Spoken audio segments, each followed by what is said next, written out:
अस्सलाम वालेकुम। आज का हमारा टॉपिक है आर्थ्रोपोड्स यानी एंटोमोलॉजी के अंदर आज हम देखेंगे कि आर्थ्रोपोड्स का रेस्पिरेटरी सिस्टम कैसे होता है। ठीक है, तो डिफरेंट वेज हैं, डिफरेंट टाइप ऑफ आर्थ्रोपोड्स में रेस्पिरेटरी एक्सचेंज के लिए, गैसेस एक्सचेंज के लिए। ठीक है, सबसे पहले अगर हम स्मॉलेस्ट आर्थ्रोपोड्स की बात करें, स्मॉलेस्ट जो आर्थ्रोपोड्स होते हैं उनके अंदर थीन एक्सोस्केलेटन होता है। एक्सोस्केलेटन क्या होता है? ये प्रोटेक्टिव कवरिंग होती है जो प्रोटेक्शन प्रोवाइड कर रही होती है आर्थ्रोपोड को। ठीक है, अब स्मॉलेस्ट आर्थ्रोपोड्स में क्या होगा? थीन एक्सोस्केलेटन होगा। थीन एक्सोस्केलेटन होगा तो एक्सोस्केलेटन के अंदर क्या है? क्यूटिकल। और क्यूटिकल जो होगी वो जब जिस आर्थ्रोपोड के पास थीन एक्सोस्केलेटन है उसके पास जो है वो वैक्सी एपिक्यूटिकल कम होगी, यानी उसके पास वैक्सी एपिक्यूटिकल नहीं है, उसका एक्सोस्केलेटन थिन है। एक्सोस्केलेटन थिन होने की वजह से उसके जो क्यूटिकल के अक्रॉस जो है वो डिफ्यूजन के थ्रू जो है वो कार्बन डाइऑक्साइड का और ऑक्सीजन का एक्सचेंज हो जाएगा। ठीक है, तो स्मॉलेस्ट आर्थ्रोपोड्स में क्या होगा कि डिफ्यूजन के थ्रू जो है वो ऑक्सीजन और कार्बन डाइऑक्साइड का एक्सचेंज हो रहा है। ठीक है, उसकी वजह क्या है कि इसके अंदर थिन एक्सोस्केलेटन है, वैक्सी एपिक्यूटिकल कम है और डिफ्यूजन हो सकती है।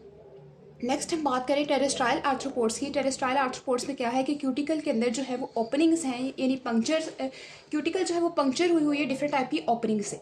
अब ओपनिंग्स जो है वो दो टाइप की, एक है स्टिग्मेटा और दूसरी है स्पाइरेकल्स। ठीक है, स्टिग्मेटा जो है वो टिक्स और माइट्स में है और स्पाइरेकल्स जो है वो इंसेक्ट्स में है। ठीक है, टेरेस्ट्राइल आर्थ्रोपोड्स के अंदर क्या है? पंक्चर्ड है उनकी क्यूटिकल, ओपनिंग्स है। ओपनिंग्स कौन कौन सी है? स्पाइरेकल्स और स्टिग्मेटा। स्टिग्मेटा टिक्स और माइट्स में, स्पाइरेकल्स जो है वो इंसेक्ट्स में। उसके बाद अब ये जो स्पाइरेकल्स और स्टिग्मेटा जो ओपनिंग्स हैं ये आगे जाके कहाँ पे जा रही है? ये जो है वो एयर कंडक्टिंग ट्यूब्स में जा रही है। एयर कंडक्टिंग ट्यूब्स हमारे पास क्या है? ट्रैकिया।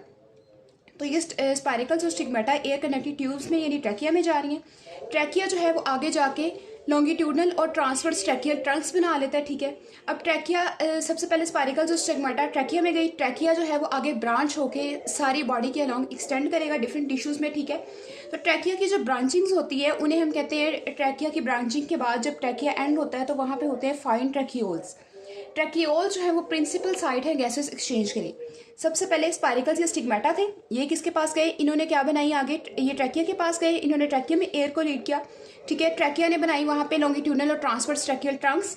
उसके बाद ट्रैकिया ब्रांच होकर डिफरेंट बॉडी पार्ट्स में एक्सटेंड कर गया और एक्सट्रीमली फाइन ट्रैकियोल्स में एंड हो गया।